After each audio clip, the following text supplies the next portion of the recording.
예배의 자리에 나오신 여러분들을 축복합니다. 하나님의 은혜가 여러분들의 심령과 가정과 범사 위에 충만하게 임하시기를 주님의 이름으로 축원합니다. 어느새 2020년의 절반을 지나가고 있습니다.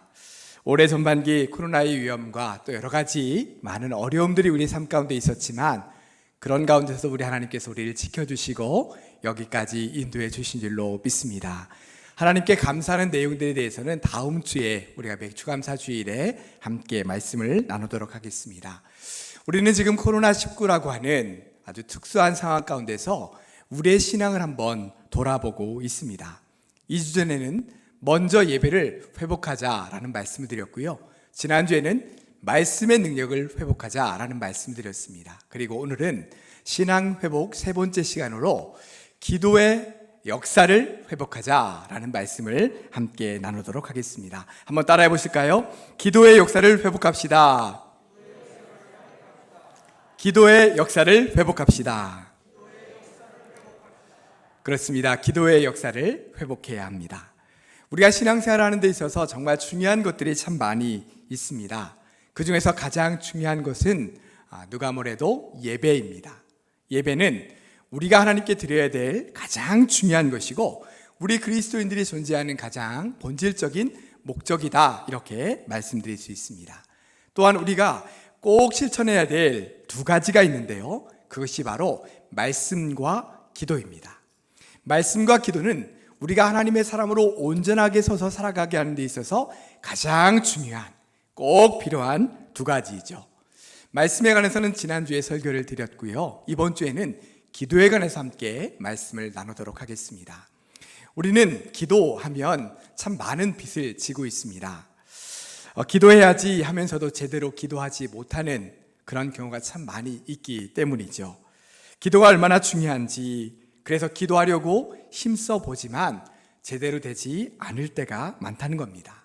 여러분은 어떠십니까? 기도 생활을 잘 하고 계신가요?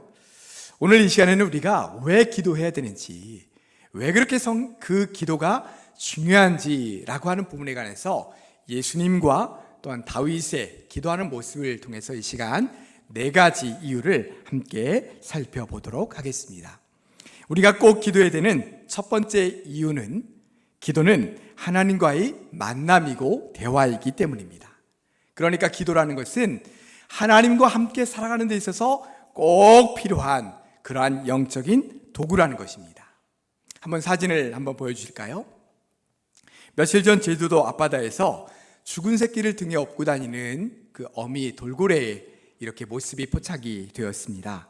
태어난 직후 죽은 것으로 추정이 되는 그 아기 이 돌고래의 사체는 이미 많이 부패된 그런 상태였다고 합니다. 그런데도 이 어미 돌고래는 이 아기 돌고래의 그것을 자기 등에 이렇게 업고 다니다가 그 등에서 떨어지면 또 쫓아가서 자기 등에 다시 업고 또 길을 가고 이렇게 하는 것이죠.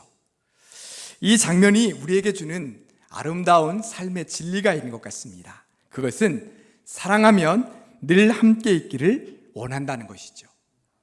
어미 돌고래는 사랑하는 자신의 새끼 돌고래가 이미 죽었다는 것을 알고 있음에도 불구하고 그대로 떠나보낼 수가 없었습니다. 그래서 등에 업고 다니는 것입니다. 왜 그랬을까요? 너무 사랑하니까. 떠나보낼 수 없고 함께 있기를 원하는 마음 때문에 그런 것입니다. 그렇습니다. 사랑하면 늘 함께 있기를 원합니다. 그리고 늘 서로 대화하면서 사소한 것부터 아주 속 깊은 마음까지 함께 공유하기를 원하죠. 늘 함께 있고 싶어하고 별일 아닌 것 가지고 함께 웃으며 기뻐합니다. 그러면서 기쁨도 함께 나누고 슬픔도 함께 나누는 것이죠. 이렇게 서로 사랑하면서 살아가는 것이 우리의 삶의 방식입니다.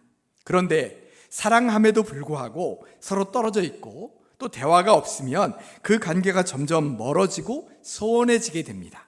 그렇게 오랫동안 떨어져 있다가 만나게 되면 이야기거리도 서로 사라지게 되고 서로 대화하는 것이 어색해지기까지 합니다. 어떤 분들은 나하고 우리 남편은 말 안 하고도 잘 사는데요, 이렇게 하시는 분들이 계실지 모르겠습니다. 기도는 하나님과의 만남입니다. 그리고 하나님과 대화하는 것입니다.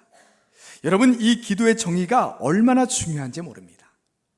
기도한다라는 것은 사랑하는 하나님을 만나서 하나님과 대화하는 것을 말합니다.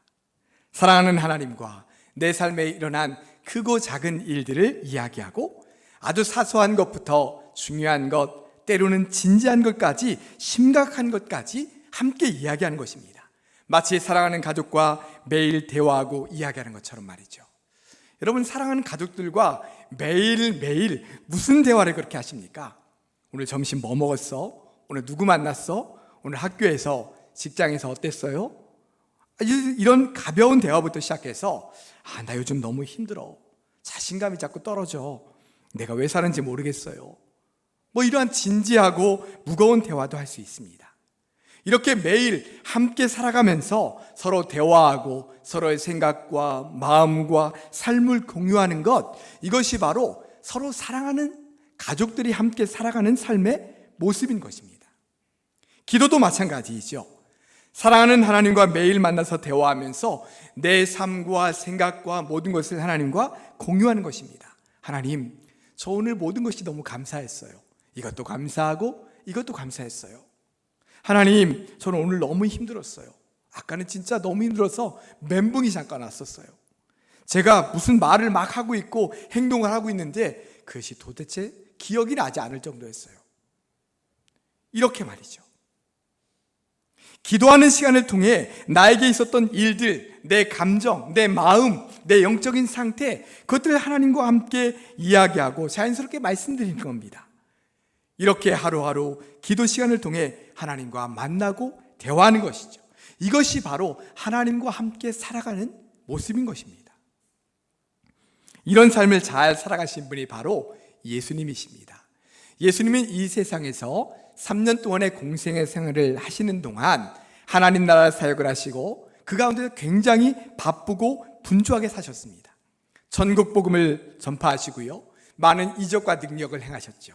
그때마다 수많은 사람들이 예수님 주변에 몰려들었고 그들로 인하여 얼마나 많이 예수님을 찾아왔든지 식사하실 겨를이 없을 정도였다, 성경은 말하고 있습니다. 그런데 그렇게 눈코 뜰 새 없이 바쁘신 중에도 예수님께서 꼭 하신 일이 있었습니다. 그것은 바로 하나님 앞에 나아가 기도하시는 일이었습니다. 어떤 날은 새벽 아무도 없는 시간에, 이른 시간에 나가서 기도하시기도 했고요, 어떤 날은 하루 종일 사역하시고 힘드신 중에도 그 밤에 하나님께 나아가 기도하시기도 했습니다. 왜 그러셨을까요? 하나님을 만나고 하나님과 대화하시기 위한 것이죠. 여러분, 예수님은 기도하러 가실 때 억지로 가셨을까요? 의무적으로 가셨을까요? 기도하지 않으면 안 돼, 하나님을 만나지 않으면 안 되지. 그런데 너무 피곤해서 그런 가운데서 억지로 가셨을까요? 그렇지 않습니다. 예수님은 기쁨으로 가셨을 겁니다. 아니, 예수님은 그 시간을 오히려 기다리셨을 것입니다. 그래서 다음 날 새벽에 갈 수 있는 기도 시간이 있음에도 불구하고 그 피곤한 몸을 이끌고 그 밤에도 하나님을 만나러 가는 것이죠. 예수님께서는 기도하시는 시간이 너무나 행복했던 시간인 것입니다. 하나님 아버지를 만나서 하루 종일 있었던 이야기를 나누고, 또 힘겹게 찾아와서 인생의 문제를 가지고 힘겨워하던 그가 그 문제를 해결받고 기쁨으로 돌아갔던 이야기도 하고, 하나님 아버지와 만나고 대화하면서 그날의 피로가 싹 사라지는 것입니다. 모든 힘든 것이 사라지는 것이죠. 내 마음에 있었던 힘든 것, 또한 부담, 걱정, 이런 것들이 사라지는 것입니다. 예수님께는 하나님 아버지를 만나는 그 시간이 오히려 더 기쁨의 시간이요, 힐링이 되는 그런 시간인 것입니다. 그 시간에 위로받고 힘을 얻고 힐링이 일어나니까 예수님께서는 그 자리에 자꾸만 나가시게 되는 거죠. 하나님과 자꾸만 만나고 싶어 하시는 것입니다. 마치 내 마음을 잘 알아주고 이해해주는 아주 친한 친구를 만나서 대화하는 것처럼, 그런 기쁨과 힐링이 바로 이 기도 시간을 통해서 나타나고 있는 것입니다. 그래서 예수님은 항상 기도하는 시간을 가지셨고, 아무리 피곤하고 힘들어도 때로는 밤에, 때로는 새벽에 주님 앞에 나가서 함께 만나고 대화하는 시간을 가지셨던 것입니다. 이것이 바로 기도의 가장 이상적인 모습입니다. 기도는 억지로 의무적으로 하는 것이 아닙니다. 사랑하는 하나님과 함께 살아가는 삶의 방식이죠. 날마다 하나님과 만나서 대화하고 서로의 생각과 마음을 나누며 살아가는 것입니다. 그리고 그분 앞에 우리의 모든 것을 내려놓는 것이죠. 내 삶에 대해, 상황에 대해, 고민에 대해, 내가 괴로워하는 모든 것들에 대해서 이야기하는 것입니다. 그리고 그 안에서 위로받고 힘을 얻고 힐링을 받는 것입니다. 그것이 바로 기도하는 시간인 것이죠. 여러분은 어떠십니까? 자주 기도하십니까? 자주 하나님을 만나시고 자주 하나님과 대화하고 계신가요? 아직 기도하지 못하시는 분이 있다면 기도를 시작하시길 바랍니다. 기도는 억지로 숙제처럼 하는 것이 아니라 사랑하는 주님과 만나 깊은 교제를 나누는 것입니다. 우리가 그토록 사랑하는 주님과 함께 살아가는 삶의 모습인 것입니다. 사랑하는 성도 여러분, 하나님은 기도를 통해 우리를 만나고 대화하기를 원하고 계십니다. 이제부터 사랑하는 주님과 행복한 기도의 시간을 가지시기를 바랍니다. 그래서 주님과의 깊은 만남과 대화를 통해 하나님과 진정으로 함께 살아가는 그런 귀한 삶을 살아가시는 우리 모든 성도들 되시기를 주님의 이름으로 축원합니다.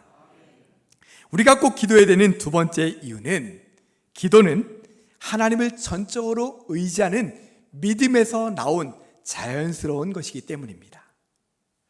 사람은 누구나 절대 위기에 몰리게 되면 그 사람의 진짜 지금 의지하고 있는 것이 무엇인지가 드러나게 됩니다. 왜냐하면 그 위기의 순간에 자기가 의지하는 것을 찾게 되기 때문이죠. 하나님의 사람들은 위기의 순간에 하나님을 먼저 찾고 하나님께 기도합니다. 기도는 하나님을 전적으로 믿고 의지한다는 믿음의 표현이기 때문이죠. 내가 하나님을 전적으로 믿고 의지합니다, 이런 표현인 것입니다. 야곱은 아버지와 형을 속이고 장자의 축복을 받았다가 형이 자신을 죽이려고 하는 것을 알고 외삼촌 라반의 집으로 도망가게 됩니다. 그리고 20년이 지나서야 집을 향해 돌아오게 되죠. 그런데 돌아오는 길에 형이 군대를 이끌고 자신에게 오고 있다는 소식을 듣게 됩니다. 아마도 그 형이 자신을 치려고 하는 것이 분명합니다. 지금 야곱은 굉장히 큰 위기 안에 놓이게 된 것이죠. 여러분, 이때 야곱이 취했던 행동이 무엇입니까? 야곱은 모든 가족들을 먼저 보냈습니다. 그리고 혼자 야복 강가에 남았습니다. 그리고는 하나님께 기도했습니다. 밤이 새도록 하나님의 도우심을 구하며 매달려 부르짖으며 하나님께 기도했습니다. 그 밤에 하나님께서 그를 만나주셨죠. 그리고 그의 기도에 응답해 주셨습니다. 그의 인생에 놀라운 변화도 일어났죠. 하나님께서 이스라엘은 새로운 이름도 그에게 주셨습니다. 야곱은 그의 인생의 절체절명의 위기 앞에서 가장 먼저 한 것은 하나님을 찾으며 하나님께 기도하는 것이었습니다. 왜 그랬을까요? 그 위기 속에서 나를 구원해 주실 수 있는 분은 오직 하나님이시다 라는 믿음이 그에게 있었기 때문이죠. 그의 마음속에 하나님이 계셨다는 것입니다. 전적으로 하나님을 의지하고 믿는 마음이 있었기에 그는 먼저 하나님을 찾았다는 것입니다. 역대기상 20장에서는 남유다 여호사밧 왕에 관한 이야기가 나옵니다. 모압과 암몬 그리고 여러 나라들이 연합해서 남유다를 쳐들어옵니다. 남유다는 새카맣게 몰려오는 그 적군을 보면서 도저히 감당할 수 있는 능력이 안 되는 거죠. 절체절명의 위기에 놓이게 된 것입니다. 그 위기 속에서 여호사밧 왕은 온 백성들을 향해 금식을 선포합니다. 그리고 그는 주의 성전에 나아가 하나님 앞에 엎드려 간절히 기도합니다. 그 기도의 내용을 우리가 함께 읽어보겠습니다. 역대하 20장 12절 말씀을 우리 다 같이 한 음성으로 읽겠습니다. 우리 하나님이여 그들을 징벌하지 아니하시나이까. 우리를 치러 오는 이 큰 무리를 우리가 대적할 능력이 없고 어떻게 할 줄도 알지 못하옵고 오직 주만 바라보나이다 하고. 아멘. 우리가 많이 부르는 찬송 주만 바라보나이다 라는 찬송 있으시죠? 그 찬양이 지금 이 고백입니다. 지금 여호사밧 왕은 오직 하나님만을 전적으로 의지하고 있습니다. 주님, 우리에게는 능력이 없고 우리는 이 많은 적군을 감당할 수 있는 힘이 없습니다. 그러기에 오직 주님만 바라봅니다. 오직 주님만 의지합니다. 오직 주님만 믿습니다. 그런 마음으로 지금 여호사밧 왕은 하나님께 기도하고 있는 것입니다. 그런데 여러분, 하나님은요, 이런 고백을 너무 기뻐하십니다. 우리가 전적으로 하나님만 믿고 의지할 때 오히려 기뻐하세요. 그래서 신이 나서 우리를 도와주십니다. 오히려 하나님은 우리가 다른 사람이나 다른 우상에게 도움을 구하러 가면 너는 왜 나를 의지하지 않고 다른 것을 의지하느냐? 라고 하시면서 굉장히 싫어하십니다. 왜요? 그 사람의 마음속에 하나님을 의지하는 마음이 아니라 다른 사람과 다른 우상을 의지하는 마음이 있다는 증거이기 때문이죠. 우리가 올해 성경 통독을 하고 있는데 아마 지금 시편을 읽고 계실 겁니다. 성경 통독부에 쭉 따라가서 가시면요, 오늘이 그 유명한 시편 119편을 읽는 날입니다. 가장 긴 그 구절을요, 잘 읽으시길 바랍니다. 여러분, 시편에서 가장 많이 나오는 시가 누구의 시인지 아세요? 전에 한번 말씀드린 적이 있는데요, 다윗의 시입니다. 시편은 150편이 있는데 그 중에 73편이 다윗의 시예요. 73개가 다윗이 쓴 시라는 것이죠. 근데 이런 다윗의 시들을 보면 그가 얼마나 많은 시련과 위기를 당했는지가 그 시들에 고스란히 남아 있습니다. 그런데 그렇게 많은 위기를 당할 때마다 그는 가장 먼저 하나님을 찾는 것을 볼 수 있습니다. 왜 그럴까요? 그는 하나님을 전적으로 믿고 의지하기 때문이죠. 그런 모든 위기와 그런 모든 고통스러운 상황 가운데서 나를 구원해 주실 수 있는 유일한 분은 하나님이시며 하나님이 나의 도움이시며 피난처이시라는 사실을 확실히 믿고 있기 때문입니다. 한번 볼까요? 시편 18편 1절과 2절 말씀을 우리가 한번 다 같이 읽겠습니다. 나의 힘이신 여호와여, 내가 주를 사랑하나이다. 여호와는 나의 반석이시요 나의 요새시요 나를 건지시는 이시요 나의 하나님이시요 내가 그 안에 피할 나의 바위시요 나의 방패시요 나의 구원의 뿌리시요 나의 산성이시로다. 아멘. 시편 42편 11절 말씀도 함께 읽습니다. 내 영혼아, 내가 어찌하여 낙심하며 어찌하여 내 속에서 불안해하는가? 너는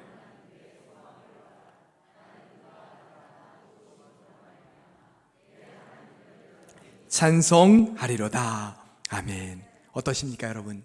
이 말씀들에서 다윗이 하나님을 얼마나 전적으로 믿고 의지하고 있는가가 느껴지십니까?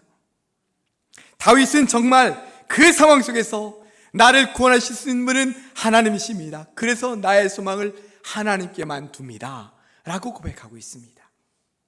하나님을 전적으로 믿고 의지하는 사람은 반드시 하나님을 찾을 수밖에 없죠. 하나님께 기도할 수밖에 없습니다.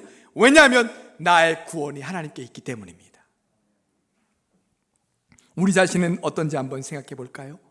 나는 하나님을 전적으로 믿고 의지하고 있는지, 나는 시련과 위기 앞에서 먼저 하나님을 찾으며 하나님께 기도하고 있는지 우리 자신을 돌아보시길 바랍니다.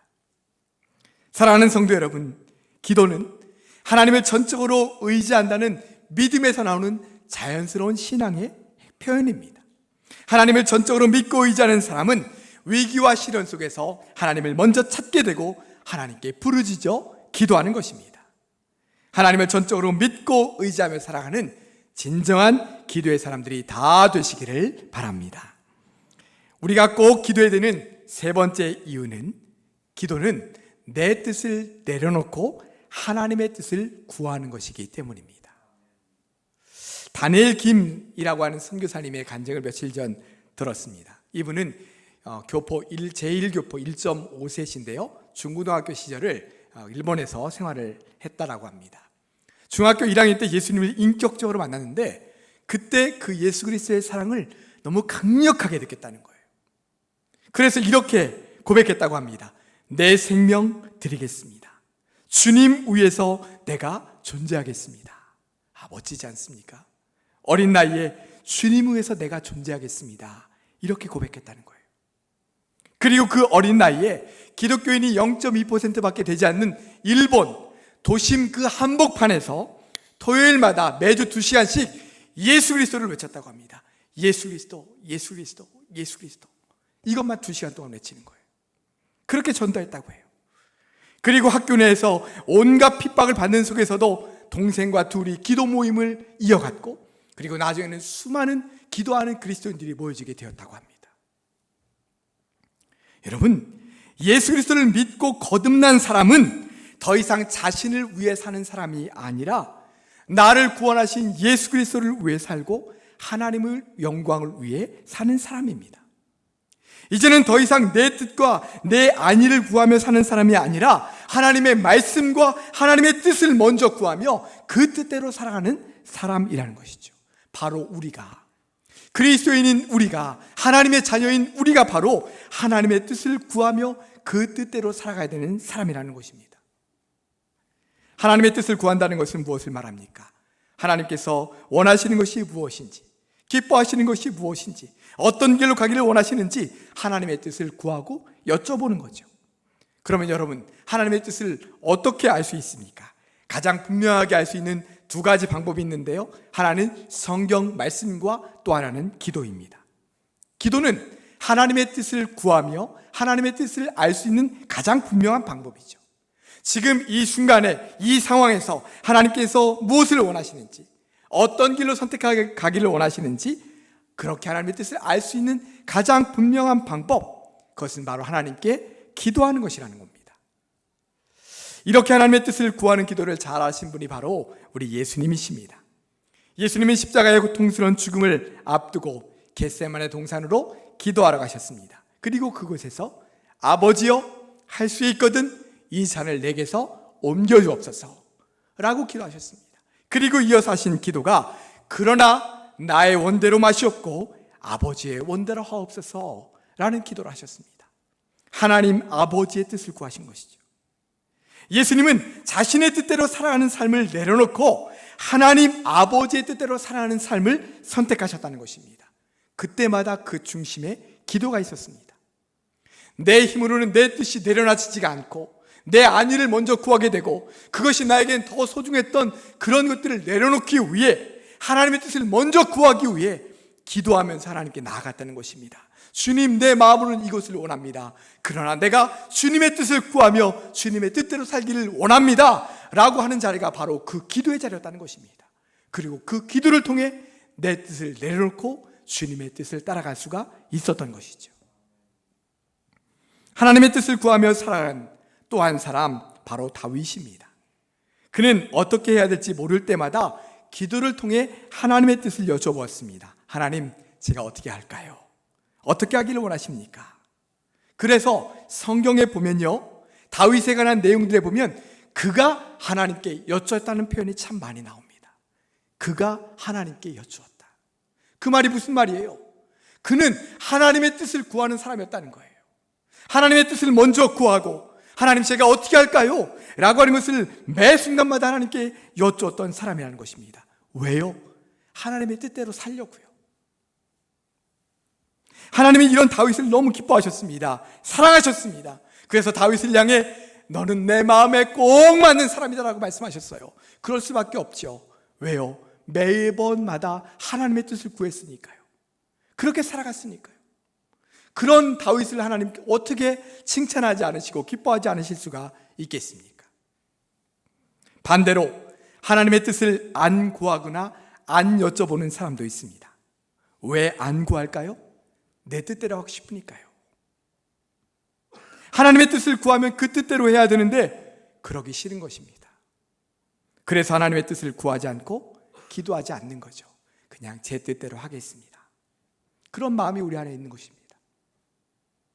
기도하지 않고는 그 마음을 내려놓을 수가 없는 것입니다. 사랑하는 성도 여러분, 예수 그리스도를 믿고 거듭난 하나님의 사람은 자신의 뜻을 따라 살아가는 사람이 아니라요, 하나님의 뜻을 구하며 그 뜻대로 살아가는 사람입니다. 기도는 자신의 뜻을 내려놓고 하나님의 뜻을 구하며 여쭤보는 거룩한 시간인 것이죠. 사랑하는 성도 여러분, 앞으로 기도하는 시간을 통해 자신의 뜻을 내려놓고 하나님의 뜻을 구하며 그 뜻대로 살아가는 성도들이 되시기를 바랍니다. 우리가 꼭 기도해야 되는 네 번째 이유는, 기도는 하나님의 역사를 체험할 수 있는 강력한 영적인 무기이기 때문입니다. 기도할 때 하나님의 역사가 나타나며 그 역사를 체험할 수 있다는 것입니다. 출애굽기 17장 말씀에 보면 기도가 얼마나 놀라운 역사를 일으키는지가 나옵니다. 하나님께서 모세를 통해 이스라엘 백성들을 애굽에서 구원해내셨습니다. 그리고 광야의 길을 가게 하셨죠. 근데 광야에 들어선 순간 아말렉 족속이 딱 버티고 서 있었습니다. 문제는 이스라엘에게는 전쟁할 수 있는 준비가 전혀 되어 있지 않다는 거죠. 총이 아니라요, 칼과 창 단 한 개도 없었고요, 군대도 없었고 군사도 없었습니다. 그런데 싸워야 됩니다. 모세는 일반 백성들 중에서 전쟁을 할 수 있는 젊은 사람들을 모았습니다. 그들은 군인이 아니에요. 일반 백성이에요. 모았습니다. 전쟁을 해야 되니까요. 그리고 그들이 들고 들어온 것은 창이나 칼이 아니라 농기구였습니다. 곡괭이였습니다. 그걸 들고 나가서 전쟁을 해야 되는 거예요. 여러분, 이길 수 있는 전쟁입니까? 그렇게 전쟁을 보내놓고 나서 이 모세는 속이 타는 겁니다. 그래서 높은 산 위로 올라갔습니다. 전쟁을 하는 이스라엘 바라보면서 두 손을 들고 간절히 기도했습니다. 주님 도와주시지 않으면 이 전쟁에서 이길 수 없습니다. 하나님께서 우리를 애굽에서 건져주시지 않았습니까? 가나안 땅에 들어가겠다고 약속하시지 않았습니까? 주님 도와주시옵소서, 역사하여 주시옵소서. 두 손을 들고 간절히 기도했을 때 하나님의 역사가 그 가운데 나타났습니다. 그리고 이길 수 없는 그 전쟁에서 이기게 하셨습니다. 기도의 능력이죠. 기도의 역사인 것입니다. 오늘 본문에는 누가 기도해야 되는지, 또 기도가 얼마나 역사하는 힘이 큰지를 말씀해 주고 있습니다. 누가 기도한다고 말씀하고 있나요? 13절 말씀해 보면 고난당하는 자가 있느냐? 그는 기도할 것이라. 고난당하는 자가 기도해야 됩니다. 또 14절과 15절에 보십시오. 병든 자가 있느냐? 기도하라. 죄를 범한 사람이 있느냐? 기도하라. 말씀하십니다. 고난당한 사람, 병든 사람, 죄를 범한 사람 기도해야 됩니다. 그럼 어떤 역사가 나타납니까? 치유받고 또 죄사함받는 역사가 나타납니다. 그 문제로부터 구원받는 역사가 나타나죠. 근데 여러분, 이런 사람들만 기도해야 됩니까? 그렇지 않습니다. 누구나 주의 이름을 부르며 기도할 때 그 가운데 기도의 역사가 나타나는 것입니다. 기도하면 하나님을 알지 못하고 죽어가던 영혼들이 살아납니다. 기도하면 믿어지지 않던 보이지 않는 하나님의 일하심이 믿어집니다. 기도하면 마음속에 가득했던 두려움과 의심이 떠나가고 믿음과 담대함이 생깁니다. 기도하면 성령이 임하십니다. 기도하면 내 인생이 변하고 우리 가정이 변하고 우리 교회와 우리 나라와 민족이 변합니다. 이 모든 것이 기도의 역사 가운데 나타난다는 것입니다. 말씀은 정리하겠습니다. 오늘 이 시간 우리가 꼭 기도해야 되는 이유 4가지를 말씀드렸습니다. 기도는 하나님과의 만남이요 대화라고 했습니다. 기도는 하나님을 전적으로 의지한다라는 믿음의 표현이라고 했습니다. 기도는 하나님의 뜻을 구하며 그 뜻대로 살아가는 것이라고 했습니다. 기도는 하나님의 역사를 체험할 수 있는 강력한 영적인 무기라고 했습니다. 사랑하는 성도 여러분, 기도하면 하나님의 역사를 체험할 수 있음을 믿으시기를 바랍니다. 그리고 이제는 기도의 역사를 회복하시고 기도의 능력을 힘입어 살아가시기를 바랍니다. 그럴 때 지금까지와의 신앙생활은 완전히 다른 믿음과 확신을 가진 담대한 하나님의 역사를 체험하는 그런 신앙생활이 될 줄로 믿습니다. 그런 삶을 잘 살아가시는 사랑하는 우리 모든 성도들 되시기를 주님의 이름으로 축원합니다. 기도하겠습니다. 주님 감사합니다. 이 어려운 시간들을 통해서 다시 한번 기도가 우리에게 얼마나 중요한지 말씀을 통해서 깨닫게 하시니 감사합니다. 혹시 주저앉아 있었던 영혼들이라면 일어나서 주님 앞에 기도함으로 담대하고 능력 있는 기도의 생활을 해나갈 수 있도록 역사하여 주시옵소서. 우리 주님과 함께 날마다 기쁨과 감사함으로 살아갈 수 있는 온전한 기쁨의 신앙생활 될 수 있도록 역사하여 주시옵소서. 우리 문제가 해결되는 놀라운 역사도 이루어 주시옵소서. 예수님의 이름으로 기도드리옵나이다. 아멘.